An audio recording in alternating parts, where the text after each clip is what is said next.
Shalom Bapak Ibu, saudara-saudariku yang terkasih dalam nama Tuhan Yesus Kristus.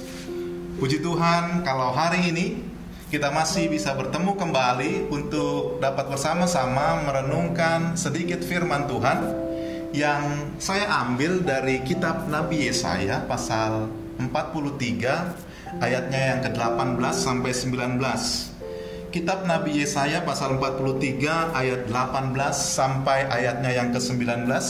Saya akan membacakannya bagi kita sekalian. Firman-Nya, janganlah ingat-ingat hal-hal yang dahulu, dan janganlah perhatikan hal-hal yang dari zaman purbakala. Ayat 19. Lihat, aku hendak membuat sesuatu yang baru, yang sekarang sudah tumbuh. Belumkah kamu mengetahuinya? Ya, aku hendak membuat jalan di padang gurun dan sungai-sungai di padang belantara. Saudara-saudariku yang terkasih, judul renungan singkat saya pada saat ini saya beri judul Sikap Hati Menyambut Tahun Baru. Nah, pembacaan nas firman Tuhan kita tadi terambil dari kitab Yesaya yang menceritakan tentang suatu keadaan ketika bangsa Israel dibuang ke Babel karena kerajaan Yehuda dikalahkan oleh kerajaan Babel pada saat itu. Dan pasal 43 ini, saudara-saudariku yang terkasih, adalah pasal penghiburan bagi umat Tuhan yang sedang berada dalam pembuangan. Dari pembacaan kita tadi, kita dapatkan bagaimana sikap kita, bagaimana sikap hati kita dalam menyambut tahun yang baru, tahun 2022.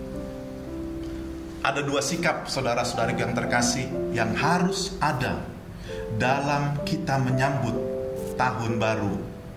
Dan dua sikap itulah yang harus ada selama kita menjalani tahun 2022 nanti di depan. Sikap hati yang pertama menyambut tahun yang baru adalah, kita bisa lihat dari ayatnya yang ke-18. Saya membacakannya. Firman-Nya, janganlah ingat-ingat hal-hal yang dahulu, dan janganlah perhatikan hal-hal yang dari zaman purbakala. Saudara-saudariku, garis bawahi frasa jangan ingat atau perhatikan hal-hal yang lalu. Maksudnya apa dari frasa ini? Di sini Allah mengingatkan atau Allah mau agar bangsa Israel untuk ketika dia melakukan perkara-perkara besar untuk leluhur mereka, Allah mau Tuhan itu tidak mengingat-ingat hal-hal apa yang telah Tuhan lakukan bagi para leluhurnya. Maksudnya adalah di sini Bapak Ibu, Tuhan mau agar bangsa Israel jangan hidup dengan mengingat atau memperhatikan hal-hal yang lalu. Dalam hal ini, bangsa Israel diajak, diminta untuk tidak terkungkung dalam masa lalunya yang tertindas dan juga pelanggaran-pelanggaran atau dosa mereka, bahkan mujizat-mujizat yang mereka terima dulu. Makna paralel bagi kita saat ini apa dalam kita menyambut tahun 2022? Makna paralelnya adalah jika kita pada tahun ini banyak mengalami kegagalan, banyak mengalami penderitaan-penderitaan, ada masalah-masalah yang terjadi di tahun 2021 karena kesalahan kita atau karena dosa kita.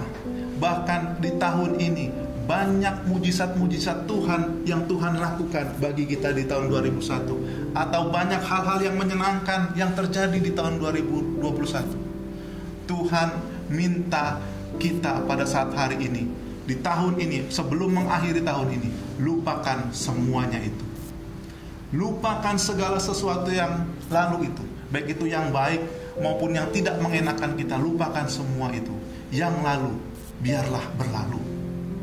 Itulah sikap hati yang pertama dalam kita menyambut tahun 2022. Kemudian saudara-saudari yang terkasih dalam nama Tuhan Yesus Kristus, sikap hati yang kedua dalam kita menyambut tahun yang baru adalah, kita bisa lihat di ayatnya yang ke-19.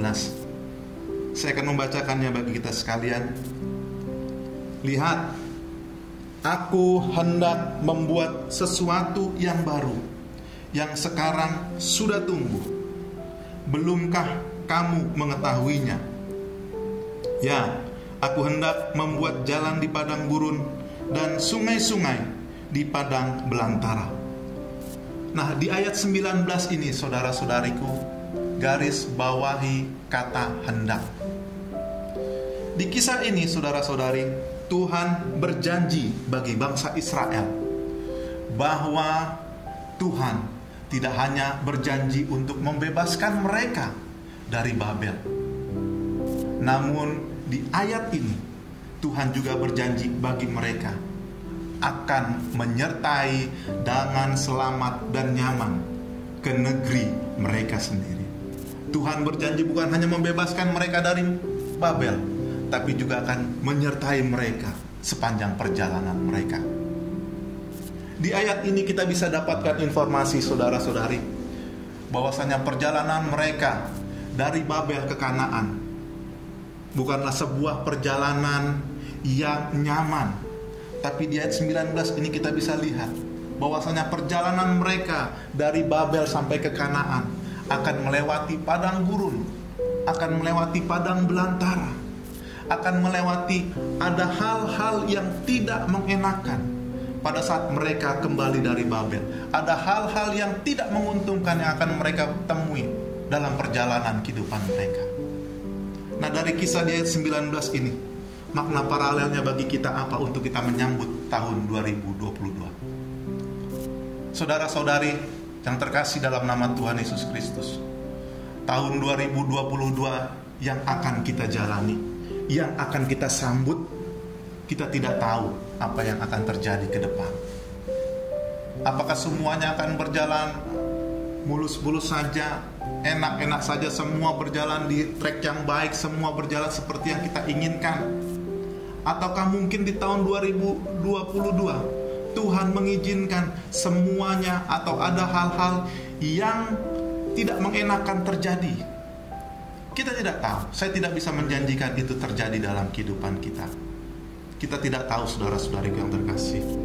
Namun kita bisa belajar dari tahun 2020 dan 2021, di mana kita ketahui dan kita mengalami hal tersebut, tahun tersebut, di mana tiba-tiba di tahun-tahun itu ada virus yang tiba-tiba ada di dunia ini, virus corona, virus COVID-19. Dan virus ini membuat seluruh dunia berguncang, membuat segala sesuatu menjadi tidak mengenakan. Hubungan antar manusia pun menjadi berubah. Saudara-saudari yang terkasih, banyak hal-hal yang tidak mengenakan terjadi. Namun pada saat kita mendengarkan renungan ini, kita sudah berada di akhir tahun 2021. Kita sudah berada di saat-saat, di momen-momen kita akan mengakhiri tahun 2021. Nah, saudara-saudari yang terkasih, sekali lagi saya mau bilang, kita tidak tahu apa yang akan terjadi di tahun 2022. Namun dari bacaan firman Tuhan tadi di ayat yang ke-19, Tuhan berjanji, Tuhan menyatakan, Dia berjanji, Dia hendak membuat sesuatu yang baru, Dia hendak membuat mujizat yang baru di saat ada masalah-masalah yang baru terjadi dalam kehidupan kita di tahun 2022. Tuhan kita adalah Tuhan yang baik, Tuhan yang mengasihi umatnya, Tuhan yang mengasihi kita. Jangan batasi cara Tuhan untuk menolong kita. Dia Tuhan yang kreatif, Dia Tuhan yang up to date pertolongannya. Jadi di tengah masalah yang mungkin terjadi di tahun 2022, masalah-masalah yang baru yang akan kita hadapi di tahun 2022, Tuhan akan tetap melakukan pertolongan. Tuhan akan tetap melakukan mujizat yang sama sekali nilainya tidak lebih rendah dari mujizat-mujizat atau pertolongan-pertolongan yang Dia lakukan sebelumnya. Kalau tahun 2021 kita bisa menerima mujizat-mujizat Tuhan dalam keadaan-keadaan yang tidak mengenakan, maka Tuhan juga akan melakukan mujizat yang baru di tahun 2022, di saat-saat yang tidak mengenakan bagi kita. Di mana pertolongan Tuhan yang akan dilakukannya, sebab Dia Tuhan adalah Tuhan yang tidak pernah berubah. Kasih-Nya, kuasa-Nya, penyertaan-Nya, kebaikan-Nya.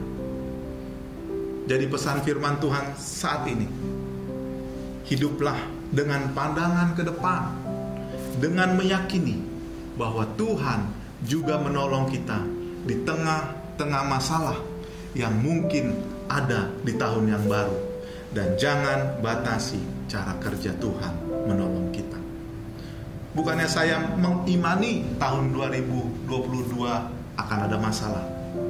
Namun, jikalaupun ada masalah, yakinlah, percayalah bahwa Dia Tuhan juga akan turut bekerja untuk mendatangkan kebaikan bagi kita, orang-orang yang mengasihi Dia. Mari kita sambut tahun yang baru. Lupakan masalah, lupakan kegagalan, bahkan juga lupakan mujizat-mujizat, hal-hal yang mengenakan, berkat-berkat Tuhan yang Tuhan lakukan di tahun 2021. Mari kita sambut pertolongan-pertolongan Tuhan yang baru, mujizat-mujizat Tuhan yang baru yang akan menjadi bagian kita di tahun 2022. Tetap semangat, mujizat baru tetap ada bagi kita di tahun yang baru. Kiranya menjadi berkat, dan biarlah kita bukan hanya cakap sebagai pendengar, namun kita juga cakap sebagai pelaku firman Tuhan. Tuhan Yesus memberkati.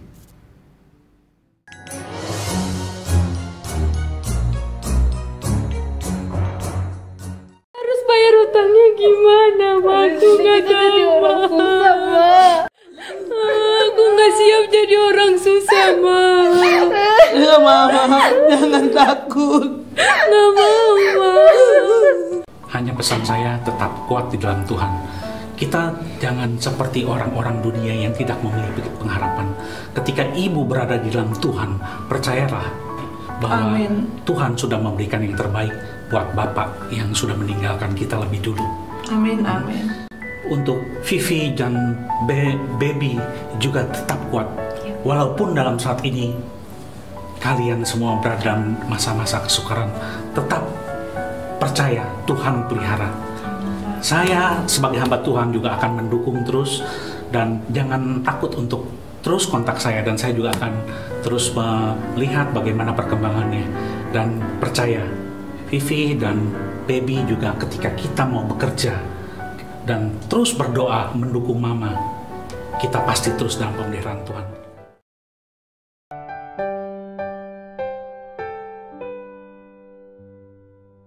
Dek, ada promo online nih, Dek. Kesukaan kamu. Apa? Haji Dari mana nih? Gaye. Enak Diskon, banget. Dek, Mau dong. 50%. Kamu belum makan kan? Belum. Berapa? Berapa memang? Murah, cuma 200.000, diskon jadi 100, bertiga cukup nih, dapat Mama. Ya jangan lah, nggak usah lah. Ini diskon Mama. Ya, maksud Mama ya itu kan uang masih bisa buat makan besok gitu kan. Sukanya siapa Nggak loh usah. ini, enak banget. 200 Kamu mau apa, Dek? Mau yang Ayam, bulgogi? ayam. Kamu mau yang ayam? Bulgogi boleh, karage boleh, semuanya Kak. Ya, ya, betul banget tuh. Ya udah deh, asal kamu senang aja. Angkat lagi. Ini kayak mau nagih utang. Coba angkat. Males, Mama males. Ya, Mama hadapi lah. Halo? Iya, saya sendiri. Iya, saya tahu Mas. Tapi ini saya lagi dalam kedukaan loh. Ya saya minta waktu lah. Saya minta waktu bener-bener. Saya tanggung jawab kok. Iya.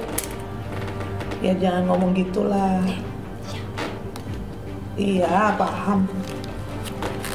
Iya. Iya, nanti hubungin aja lagi. Nggak usah ngancem-ngancem gitu lah. Saya ini masih kedukaan loh, Mas. Bener loh. Suami saya baru meninggal loh. Loh kok ngomongnya gitu, nggak mau tahu. Memang saya... Iya, sudah. Siapa sih, Ma? Siapa? Biasa. Emang Mama sering telepon? Ini dia, nagih utang. Papa baru meninggal seminggu. Ya Mama kan pakai pinjam online. Buat apa, Ma? Lo kok buat apa? Lo kemarin papa kamu tuh sakit kan? Kan udah. Dia dari mana? Mama kan udah gak ada rumah, minjem lagi. Loh, Beb, kamu tahu bapak kamu tuh berapa lo biayanya? Papa tuh kemana habis-habisan lo, bener-bener lo. Terus kita sekarang udah gak punya apa-apa, Ma. Memang udah nggak punya apa-apa. Justru Mama lagi pikir nih, Mama mau ngomong ya. Gimana kalau rumah ini kita selesaikan, kita keluar dari sini, ya. Jadi kita kontrak dulu lah, supaya kan mama juga nggak dapat tekanan begini loh. Kontrak. Mama setiap Udah ditinggal papa. Iya, mama tuh setiap saat tertekan, bener loh, serius. Jadi gelandangan gitu kita. Apalagi kita mah. Enggak lah, Makin coba- tertekan lah. Kok kalian bukannya belain mama Ya loh? papa janji Kok- dulu nggak akan pernah bikin kita susah. Tapi siapa nyangka sih papa sakit tiba-tiba Ya seperti mama itu? bikin Kenapa kita sih papa susah. nggak siapin warisan Ya. aja buat kita? Ya siapin warisan denger deh, warisan utang. Papa kena itu, kamu mulutnya kayak begitu sih, baby? Ya kesel lah. Kan emang bener. Bibi, Gitu. Apa? mama nggak suka bener-bener. Ya, Kalian mama juga bukan ngertiin belain kita mama, dong. kalian malah neken mama. Ya, Malah mama nggak ngerti kasihan dong. sama mama. Ya mama harusnya ngerti dong. Denger ya. Kita nggak pernah Denger. hidup susah dari dulu. Stop. Pak John kemana ada pesen loh. Pak Jun siapa emang dia tahu? Pak Kita lagi ngalamin apa kayak Iya, gini? dia tak kemana? Tapi maksud mama kita cobalah, kita sama-sama penyelesaian yang baik. Kok kalian jangan begitu Pak dong. John mulu. Emang Ini dia contoh kayak bantu masalah kita? makanan 200.000 mama kasih tahu aja nggak Ya, ngerti. Cuma 200.000 nggak kayak utang Ya. papa yang ratusan juta gitu. Terus kamu bilang papa. Ya iyalah, papa pergi gitu Kamu tahu, aja. kata kamu sayang sama papa. Aku Dia sakit, pusing. dia butuh biaya. Mau dari mana kalau Aku mama? pusing utang dulu mama. Iya, Aku justru pusing. maksud mama, tolong Gak kalian ada tuh habisnya. tenang. Kita tuh udah 4 bulan kayak gini kayak orang gila Iya. tau gak? Tiap hari ngomongin duit keluar. Kan Ya sekarang mama nangis lagi malah bikin stres tau gak sih? Bukan gitu. Emang nangis bantu nyelesain masalah? Tolonglah coba kalian pikir Kesel bagaimana. banget deh. Papa kan lihat kebaikan papa Lagi loh. lapar Papa nih. juga Kesel ngajarin jadinya. firman Tuhan loh yang luar biasa loh buat kalian loh. Emang Firman bisa bikin kita kenyang? Hah? Baby, nggak sopan kamu. Udah lapar banget. Bener-bener gak nyangka mama. Bahasnya kayak begini, kesel banget deh. Kamu juga, Bibi. Tapi kan emang Sombong kamu mentang-mentang kamu baru tamat SMA. Udahan dulu ya mah. Pakuannya kayak Udah begini. deh, susah banget deh. Ah. Dikasih tahu, heran deh. Kenapa sih mesti berantem terus kita?